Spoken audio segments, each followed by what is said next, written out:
This is my part of the exhibition, Still Loud, 50 Years of Punk, which took place at the Jersey Arts Centre throughout the month of March 2026.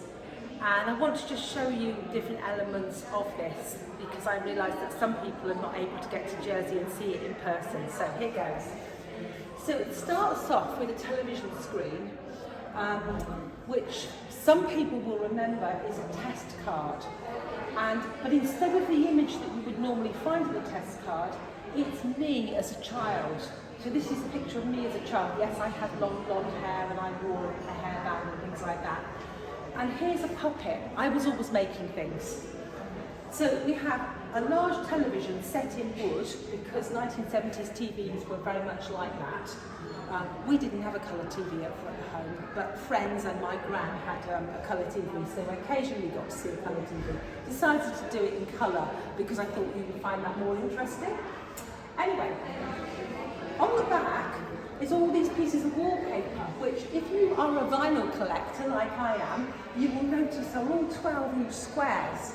And the significance of this is that Ian Dury and the Blockheads released an album called Do It Yourself, where there were 34 different album covers, all made of the patterns of crown wallpaper. And so I tried to replicate this. There are not actually 34 because the TV's in the way of some of it. But there we are. There's a 6 and a 9 on here. And a lot of people haven't really made the connection between this and this, because they probably haven't read what it actually says in the 6 and the 9. But hey ho, this happens to me with artwork. I can go and look on things, you know, like in the Tate, contemporary art, and I can spend years of not getting it, and then suddenly one day I go and I have a realisation about what it actually means. So I'm just here giving people a helping hand because this is only on for a month. I was 6 when I got into rock music in a big way via the radio. And here I mention all the radio stations that I used to listen to because they were marked on the radio and I just used to tune them in. You just have to wheel things along. I'd learned to do that by the time I was 4 years old. So I was a big fan of rock music from the age of 6, and I was also allowed to watch Top of the Pops. But there was a problem. When I was 9, punk started. And the reason why I particularly picked 6 and 9 is because of a band called Sham 69. My parents were really cross about this. They were on Top of the Pops and they were really cross. And so the 6 and the 9 have personal significance, but they also have significance because of the band Sham 69. So I was 9 when punk really exploded in Britain, enough to be on our TV sets, in our living rooms, where we were used to things that were fairly tame really by today's standards. We just had our 3 channels that we used to watch, and most of the population were watching the same things on TV, and so anything on television made national news, if it was particularly good or if it was particularly outrageous. So you'll see here it says from Tame TV, so we'll come back to that in a minute. Tame TV, all right, is the beginning. The first zine which I've made here is the one called Parental Outrage. And this one, yeah, is about what my parents said about Top of the Pops. So every week we were tuning in to the TV. There's me, and there's my sibling there, watching Top of the Pops. And this was the kind of music that we were enjoying. But boom, Sham 69 came on. And my parents, turn it off. And I'm pleading, it's Top of the Pops. It's rubbish, they can't sing. I'm going, it's only one song. So, you know, I'm into the role of negotiator. They don't know how to play. Can we switch the TV back on, please? And so it goes on that my love of contemporary music was nearly derailed by the appearance on Top of the Pops of a punk band and my parents' outrage. And they weren't the only adults in Britain to be outraged. There are also the words that I learned through punk. So I put a lexicon of words that I learned through punk. Didn't learn these all at once, not all at age 9, but certainly by age 13 I'd learned them. And I was being asked by people at my school to look at their sleeves they bring in punk records with sleeves with words on and that, and I was being asked to explain what they meant. And one of the things I particularly liked about punk was the prominence of women in punk, and the fact that they wore kind of clothes that weren't kind of all just kind of pretty. They wore clothes that looked like they meant business. And so I mention, do it yourself. Punk bands defy convention. Women took their opportunity and often led bands. And here are some of my heroes from the late 70s. Chrissie Hynde, Joan, Jett, and Debbie Harry. And this album, Parallel Lines, yes, I've got rid of the men because she was the one who really made everything come to the fore. But it was just a wonderful, strong piece of artwork, all that black and white. And I met somebody about 3 years ago who knew Chrissie Hynde, and he was somebody training to be an artist, and he was also a musician. And he said that backstage he always wandered around with a mug of herbal tea with a little tag hanging out. So that's why I've drawn that next to the first album, The Pretenders. And it tells you a little bit about her, a little bit about Joan, Jett as well. So they were people who were really great role models, and they were punk women. So we were meant to start this exhibition with 1976 because it was 50 years ago, but I wanted to include what happened in 77 when all of us school children were given Jubilee mugs. My mum still has one like this in her sideboard that was given to me by the school. And I asked the question, Jubilee mugs, were we mugs? But your face is also regarded as your mugshot. So there's lots of play on words going on here, which kind of fascinated with me. And tears and blood and tears, and another mug smashed. Why? Well, we need to have a little look at some of the news which was happening around this time. Again, on the television, these guys, the Sex Pistols, went on to television, and I saw them on there, not because I wanted particularly to see the Sex Pistols, but because all of my family had settled down to watch Queen on television. We thought we were going to see Freddie, Roger, Brian and John all sitting in a room being interviewed by Bill Grundy, and I was so excited about this because it was really rare to get all of Queen on TV talking. Only Freddie Mercury had a dental problem and the interview had to be cancelled. EMI decided to send one of their other signings because, for them, they couldn't have Queen on, but they would get some publicity for one of their other bands, the Sex Pistols. A completely different sort of thing. Probably not the kind of thing for early evening family viewing.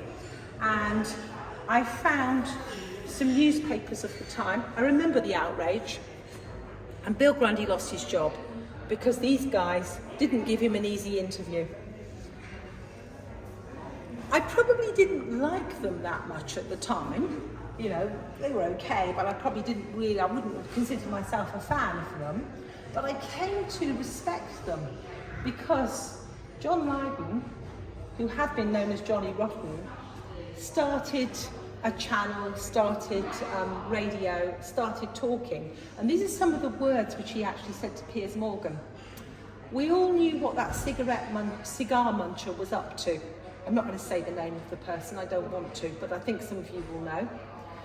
They got away with it, the purveyors of good taste. Jail time for them. These are the words that he said because he was really, really annoyed. But at this time as well, they were banned from the BBC, so their music was banned. So I would listen to Radio 1 really avidly, and when they were in the charts, they would say, oh, the next record we can't play. It's name of record by the Sex Pistols, and it's at number whatever. And then they'd move on to the next one. But of course, this created a fascination. It really was an own goal, because what did all the young people do? Go out and buy the record that they couldn't listen to on the radio. But why were they banned from the BBC? What did the Sex Pistols see at the BBC? It's a big question that I still have in my mind now. My exhibition asks more questions than it provides answers. But given the week that we were installing this, which was the end of February 2026, when a lot of news was coming out and a lot of questions were being asked in a massive kind of way about a lot of people who considered themselves to be the establishment, I decided that not only was my half-finished portrait of Her Majesty the Queen definitely going to still be in, but I was going to move it down the wall a bit. If you know about portraiture, you know the higher up the wall you are, the more honoured you are. So she's quite low down on the wall. And I also decided to put her in leather straps with studs. So she's bound. And that, of course, asks many questions about what freedom did she really have. I actually quite liked her as a person. I even wrote to her once when I was a child and got a letter back from the lady in waiting. But I have serious questions about how free was she, how much did she know, what was she involved in that she didn't really know that she was involved in. Only time will tell. And because this exhibition was on for a month, I needed to leave it as an open question because the news could reveal anything any day before the 28th of March. Is punk still alive in 2026? There are people who believe that punk was a 70s thing and it stopped. Green Day play opening ceremony of Super Bowl. So they are a punk band, a current punk band. There's their playlist. It wasn't a very long playlist, but it was very well chosen. But I was very annoyed because Channel 5 in the UK did not actually show it. Instead, they showed adverts. So there was a form of censorship going on, and I gather the Sky wasn't much better. So instead we had capitalism, we didn't have free speech from these guys. And that really annoyed me because I like Green Day. Do you think punk is dead? Zines, by the way, are quite a punk thing. I've made zines all my life, I love them. Looking around St Helier in 2026, you may not see spikes and studs. But punk is more than about style anyway. Punk thinking challenges systems that oppress. Somebody came and had a look at this exhibition one day when I was repairing some of the studs that keep falling off for some reason. And he said to me, this is a really important exhibition which is really speaking to the current times. And I totally agree. I was so honoured to do this. So things that shocked my parents have been absorbed into fashion. You don't really see people dressed in this extreme kind of way. You did on the streets of London and Oxford when I was growing up, but you don't these days. You maybe see people at festivals and at particular gigs. But only a few can maintain an extreme appearance because of their other kinds of lives. It is not selling out. Would you trust any of them? Punk asks this question about the people in power, and I think this is why I find it particularly interesting at the moment. So right now in 2026, people have big questions about accountability and truth. And for me, this makes Green Day music super, super relevant, particularly their album American Idiot. So I'm disillusioned with people who have the audacity to think they can lead me. Yeah, they think they can lead me, but look at this. So, on to the next one. Do it yourself. So again, I've taken little bits of the wallpaper that I used at the beginning and put them on here and collage things in. I mean, I love collage. It's so relaxing to do, but it very much is a punk and do it yourself sort of thing. Now, this guy, I remember the time when I first saw him on Top of the Pops, and he was really very interesting and visually exciting to me, and the music was great. So this is Dury, lead singer and lyricist with the Blockheads. Very clever lyrics. Listen to Hit Me With Your Rhythm Stick. It wasn't on the DIY album, by the way, because he had a policy of not putting singles on the album. You had to buy the singles and you had to buy the albums. They were separate entities. At this time, we kept being told that things were new wave, but in fact what was actually really happening is the record companies were slightly kind of changing their marketing because they knew that there were people who were outraged by punk, like my parents. So if they called it new wave, they could get it over the line and get it some radio airplay and get it on television. I mean, it's still the case now. There are women at my gym here in Jersey who, when they heard I was doing this exhibition, said, "Oh, I hated punk." I think that really misses the point, just to say you hated punk. I think you need to be looking at culture and seeing how it has affected people. Now, Ian Dury was particularly interesting because he had the misfortune to contract polio as a young child, and he was left forever disabled as a result. But he did not let that stop him. He had a family who removed him from a hospital school, took him to a grammar school, and then, coolest thing of all, he studied at Walthamstow College of Art, and he studied an MA in painting at the Royal College of Art. And so many people who I found were involved in music were artists, and I think that was quite exciting for me. Unfortunately, I can't play a musical instrument, but I'm really interested in what they do, and I look at it through the eyes of an artist. Now, this is about the Cockney rejects. Now, you've got the Hammers here because they were particularly keen on West Ham, and you'll have to sort of read a little bit about it, but a lot of it was football chants. At that time, football was a weird kind of situation. It was not like it is now, where it's really kind of corporate. At my school, I was writing essays about football violence. Yeah, I'd get that set as an essay. That's how things were. And Sham 69, their gigs could be particularly violent because of this association with football. So anyway, there's a bit of stuff about it. But I wanted to definitely show that punk is not dead. So with permission of a local Jersey band, 88 Bunkface, I have produced a small zine about them. So just rocking punk on the rock. And there's the map of Jersey. And I took some photographs at one of their gigs, and then I made a drawing from it. I quite like that. It was good fun to do. So this is just a mini zine because of it having to be stuck to the wall. There can't be a page 4. So I might well do something more with that. It was good fun. And that pink colour is particularly associated with punk. So I've got here some of my letters, and you might wonder why these letters, and I'm not going to say what they spell, but there was a certain shop in the King's Road in Chelsea in London which was iconic at the time, and this shop sold all the things you needed really to be a punk. And the woman who ran the shop was Vivienne Westwood, and Vivienne Westwood is, for me, a massive kind of hero.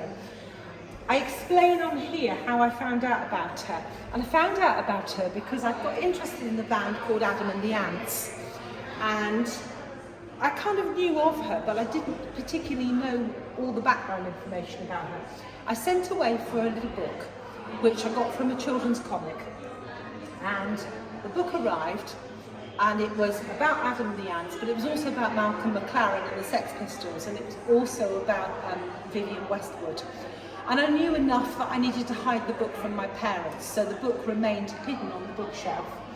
But I read it, and I thought it was quite inspirational about her being a stylist for these bands. I thought, wow, that's a really exciting thing to do. So I would sort of style friends and family at the time.